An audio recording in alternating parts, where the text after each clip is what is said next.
Matokian'i Jehovah mifono rehetra fa aza miankina amin'ny fahalalanao. Maneke azy amin'ny alehanao rehetra fa izy andamina ny lalanao. Ohabolana toko 7 andiny 5 sy 9. Miresaka hatrany isika ny amin'ny hoe taridalana men'Andriamanitra ny zanany, ny vahoakan'Andriamanitra amin'izao andro farany izao.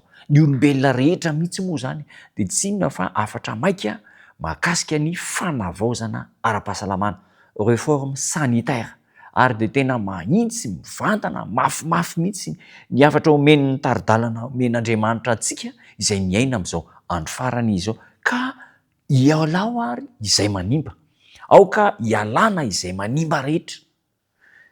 Ohabolana 3 andiny 5 sy ny 9. Zao ny ambaran'ny tenin'Andriamanitra: matokian'i Jehovah mifono rehetra fa aza miankina amin'ny fahalalanao, maneke azy amin'ny alehanao rehetra fa izy andamina ny lalanao. Misy hafatra izay mahakasika ny fanavaozana ara-pahasalamana izay tsy maintsy torian'ny fiangonana tsirairay, réforme sanitaire, satria io zany anisan'ny fomba anankiray andresen'ny devoly antsika mihitsy izy io. Tsy mahay mifehtena eo amin'ny sakafo, eo amin'ny fifehezan-tena amin'ny ankapobeny. Na ny talenta ananantsika, na ny sakafo hoantsika, na ny zavatra rehetra izay ataontsika, dia ilaina ny mandray ireo taridalana avy amin'Andriamanitra. Misy asa tokony atao eo amin'ny sekoly tsirairay avy, na aiza na aiza, ka ireo tompony andraikitry ny sekoly dia na ny mpampianatra dia anankinana an'izany fanabeazana momba ny fanavaozana ara-pahasalamana izany any am-pianarana any. Efa betsaka ny sekoly izao mampianatra mihitsy ny hoe tsika izany tsy mijery hoe mety na tsy mety, fa ampianarin'ny sekoly ny hoe any am-pianarana any rehefa fakandrifotra ny ankizy any dia tsy manao an'ity hoe goûter ity, sady mandany vola no manimba ny fahasalamana. Mety mandresy lahatra izany, mety mbola tsy resy lahatra, fa efa maro ny sekoly manao an'izany taridalana izany, ary hita hoe mahatsara eo amin'ny fitaizana an'ireo ankizy ireo zany. Ny fifikiran'ny olona amin'ny fitiavan-tena, ara-tsakafo sy ny fampandeferana ny tokony atao, fanomezana vahana ny fahazaran-dratsy manimba ny fahasalamana, dia manohitra ny hery miasa mangina n'ilay afatra izay natao hanomanana ny vahoakan'Andriamanitra ho amin'ilay andro lehiben'Andriamanitra. Ny fampanaranam-po, ny fitiavan-kanina, fitiavan-komana sy ny fahafinaretan'ny tena dia mampihena ny tanjakara-panahy izay hanomana antsika ho amin'ilay andro lehiben'Andriamanitra.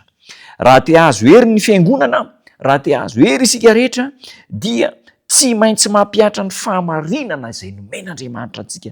Ary raha tsinontsiny avy ny mambra ny fiangonantsika izany fahazavana momba ny loha-hevitra fanavaozana ara-pahasalamana izany, dia azo antoka fa hojinjain'izy ireo ny voka-dratsin'izany dia tsy inona fa ny fitotonganana ara-tsaina, fitotonganana ara-batana, ary fitotonganana ara-panahy. Misy zava-doza miandry raha toka tsy hajaina izany, hitotongana fahampitena.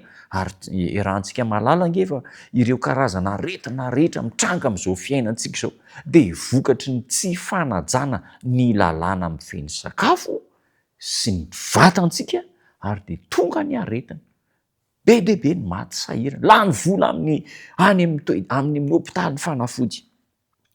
Tsy miasa amin'ny taona fanahy maro ho amin'ny fahamarinana ny tompo ankehitriny, zava-doza zany fanambarana zany. Tsy miasa hitaona fanahy maro amin'ny fahamarinana ny tompo ankehitriny, satria ireo mambry ny fiangonana izay tsy mbola niova fo hatramin'izay, sy ireo fa niova fo saingy miemotra noho ny tsy fanajana ny lalàn'ny fanavaozana ara-pahasalamana. Inona no hery miasa mangina ao anatintsika ao? Inona no hery miasa mangina ampitaintsika amin'ny namantsika manoloana an'ireny fety maro isan-karazany ireny, dia manaram-po amin'ny zava-hoanina isika.